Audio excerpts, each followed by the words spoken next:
চলে এসেছি আবারও নতুন একটা ব্লগ নিয়ে, যেটার জন্য আমি আজকে প্রচুর প্রচুর প্রচুর খুশি। কারণটা কি?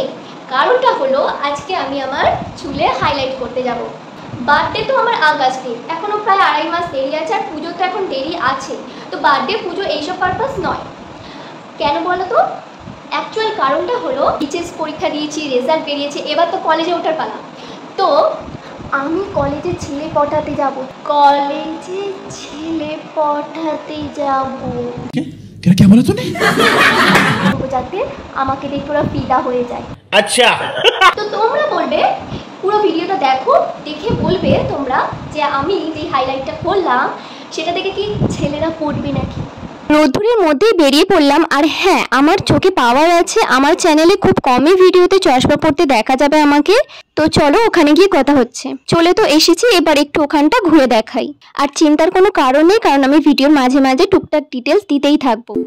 তো এখন আমার হেয়ারটা ড্রাই করে নেওয়া হচ্ছে।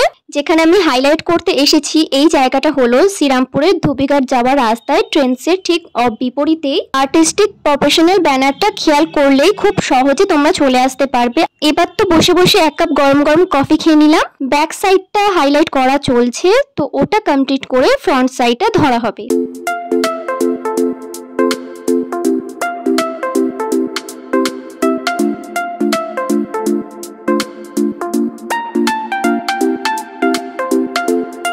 এবার কালারটা যাতে স্টে করে তার জন্য ওয়েট করছিলাম। তারপরেই ওয়াশের জন্য ডাক পড়লো।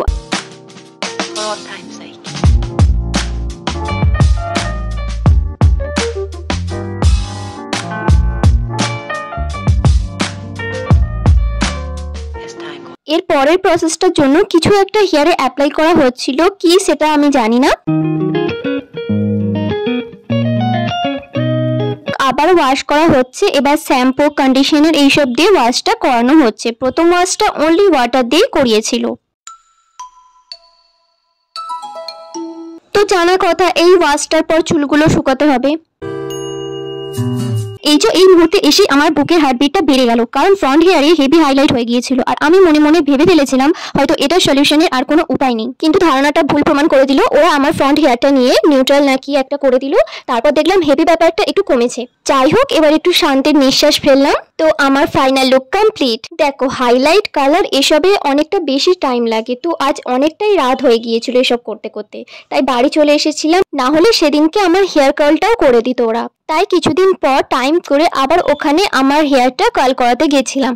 আর সেদিনের তুলনায় আজকের কার্ল লুকটা আমার ড্রিম হেয়ার লুক। আমার এতটাই পছন্দ হয়েছিল যে ওটা আমার হেয়ার নাকি ফলস হেয়ার সেটাতেই কনফিউজড হয়ে গিয়েছিলাম। তোমরা চ্যানেলটাকে প্লিজ সাবস্ক্রাইব করে দাও, যাতে পরবর্তীকালে এরকম টাইপের ভিডিও আবারও আনতে পারি এই চ্যানেলে।